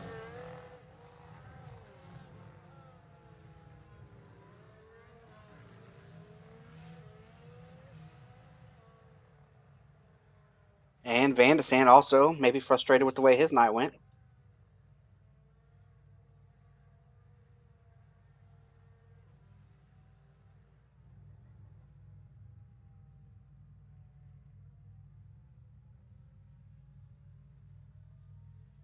You want third first?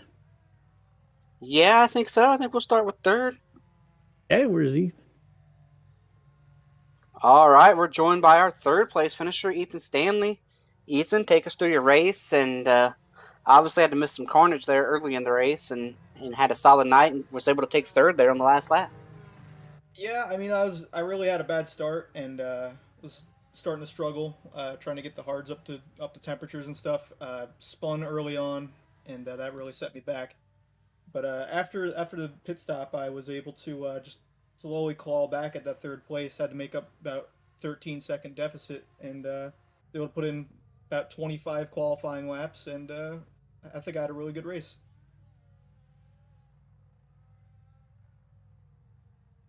Anybody else got any questions for Ethan here before we ask him about some sponsor plugs? Yeah, I had a question. You said you ran about 29 qualifying laps. What do you do in there? Just when you're just trying to hit your marks, you just running by yourself. Does it get boring?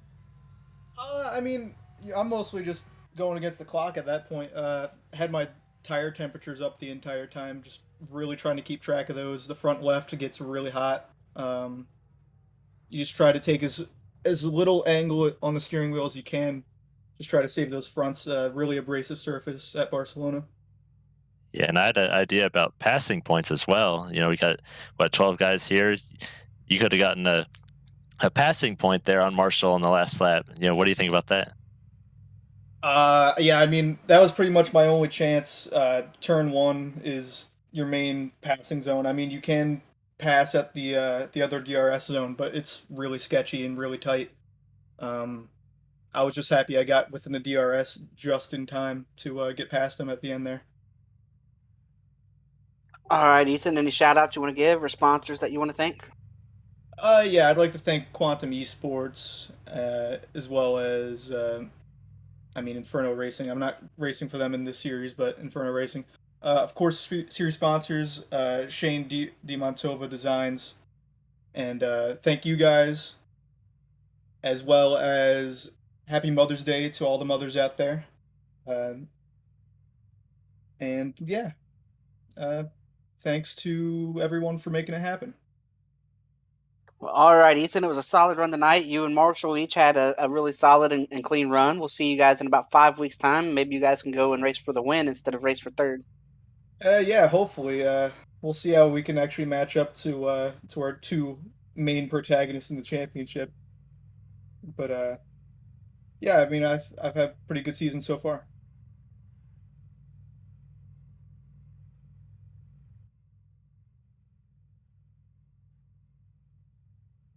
All right, now we're joined by P2 Scott Ramler. Scott, take us through your race and the strategy. We were questioning if the tires could hold up for as long as you needed them to hold up, and is that just what happened there at the end? The tires just kind of gave up the front turn? Yeah, I was talking to Yao there in the waiting room, and he was saying, it's like, dude, you were locking up the tires in almost every time you went through turn 5. And on my screen, it wasn't showing a lockup or anything. It would maybe do it once or twice, but it wasn't anything consistent. And he was showing me his replay. I was locking up almost every corner. So I don't know what was going on there, but if I knew I was locking up that bad, I would have backed up my corner. So I kind of got screwed on that. But other than that, it was a strong race. Had a great qualifying lap. Ran the opposite strategy of what I normally do because Isaac wasn't here today, and decided to give the soft to the hard a try, and it just gave up on me. So guess I have to go back to the drawing board and practice some more, but it's kind of weird being disappointed with a second place finish, but I'm getting tired of finishing in behind people. Yeah, usually it's behind Isaac, and he wasn't here tonight. So, and what could the tires have made it, or did you pit there knowing you could get back to second and maybe get the fastest lap in the race? Yeah, the tires actually blew, so I blew out both of my front tires coming through the final corner complex there. So I didn't really have much of a choice. I pitted for soft tires and just absolutely sent it from there, trying to get back up to second. I knew it was going to be close because third place was within 20 seconds of me when I went into the pit lane, but I didn't really have any doubt in my mind that if I was able to get to their rear wing, I wasn't going to have any trouble getting around them once we hit the DRS zone. All right, anybody got any questions for Scott before we ask him to plug some sponsors? We saw a little bit of contact between you and the 88. Was that just trying to run a little bit defensive, keep him behind you for a couple more laps? Because we saw that the next time you came through there, you wanted to turn in on him, but you just realized he had the big run on you. What was that trying to hold him off like? Yeah, just I wasn't willing to give up anything without a fight, especially with Isaac being gone. I figured this would be my shot to get a win. I had at least in my head, the better tires going into the long run to the end, and I wasn't going to give it up. So I was giving it everything I could, spun the tires up a little bit, caused a bit of contact. And I want to apologize for that because I try to race as clean as possible, but I wasn't going to give a single inch in that situation regardless. I don't know. I think it's hard racing. I come from the the four fenders and a roll cage and all that area on stock cars, so that was just good racing to me. Yeah, you gave us a good show tonight, Scott. Any sponsorships you want to thank? Any shout outs you want to give? I want to give a shout out to Chad Frankenfield putting everything on. Thanks to you guys for broadcasting. Thanks to Jeff McConey and McConey Setup Shops for coming on board and allowing us to run under his name and helping support the team. Absolutely great working with that guy. Helping build setups and all kinds of other stuff through some of the other subcontractors. Always have a lot of fun working with him, and it's good to put another podium on the board, but damn it, if I can't get that first, I'm going to be mad by the end of the season. Well, you got 5 weeks to regroup and come back and try again. And I don't think you wanted to win tonight, Scott. I think you want to wait and you want to beat Isaac here in 5 weeks when he comes back in his return. You know, that is fair. If I don't beat Isaac, then did I really race anybody? Well, I think tonight, I think Isaac's going to have a little bit of competition when he gets back, more than just you. So Oh, for sure. hopefully, and we're Amanda's definitely game gonna is good too. He just gets caught up in something in the first 5 laps every race. right. All right, but thank you guys. But all right, Scott, we'll see you in a few weeks, and good luck, and come back and talk to us again. All right, guys, have a good one.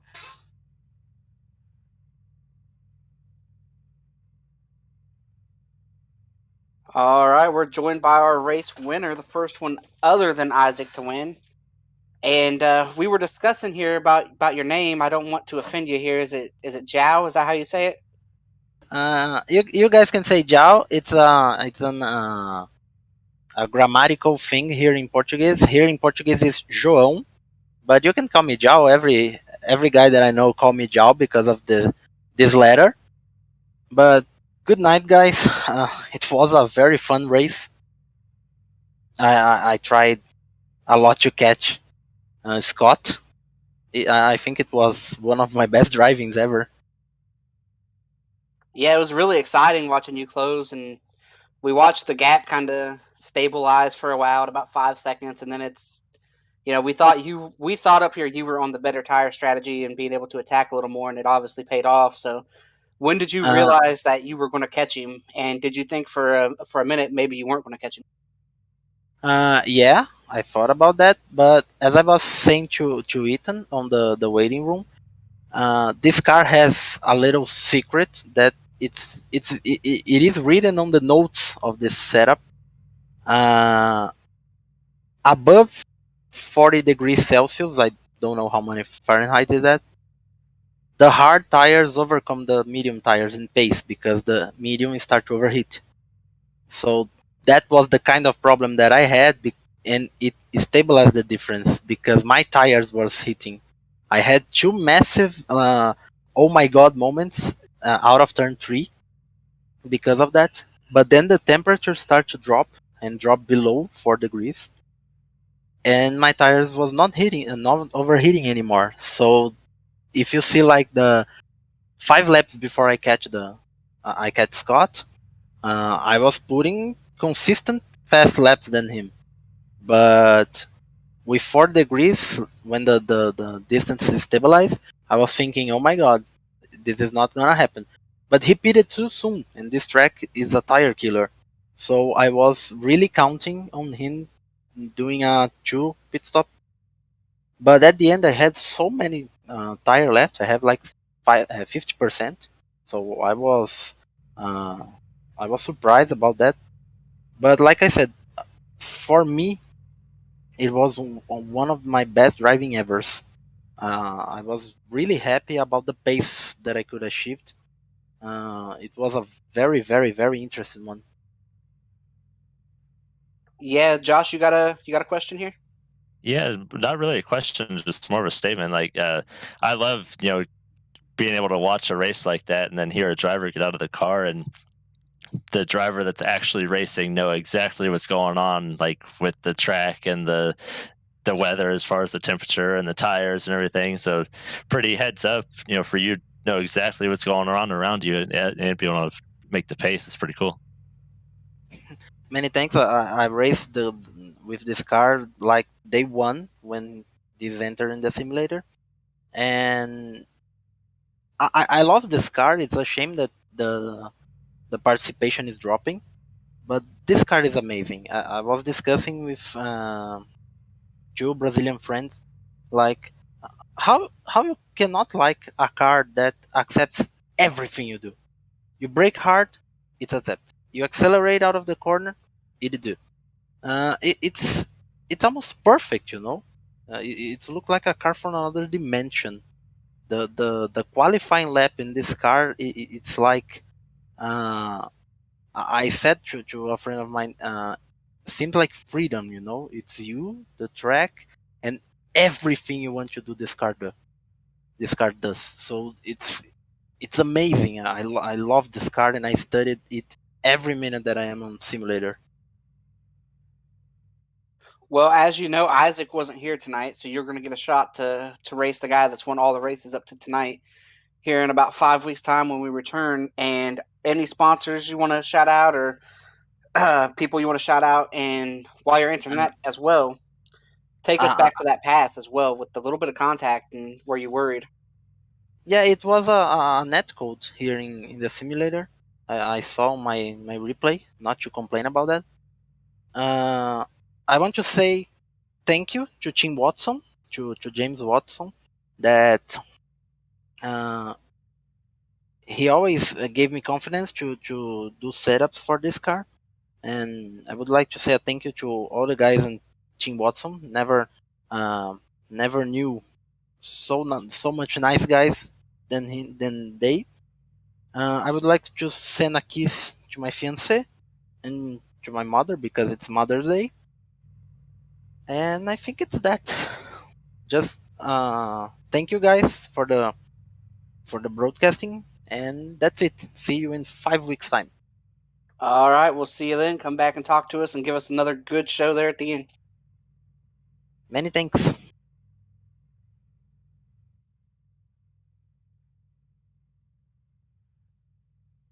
Yeah, I have to say before this thing goes off air, I've been here for one race, and I think I have a new favorite driver.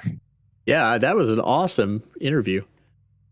I believe that was the best sim racing interview I've ever heard in my life. Yeah, I'm able to break down and keep track of tire temperatures and what the track's doing and the setup notes. And hey, you know, he's a free agent. He doesn't have a team in this league. He doesn't have a team, right? Hey, Nick, you want a teammate? There you go. Yeah, I tell you, I learned a lot more in that 30-second or 2-minute interview than I did 66 laps out here tonight.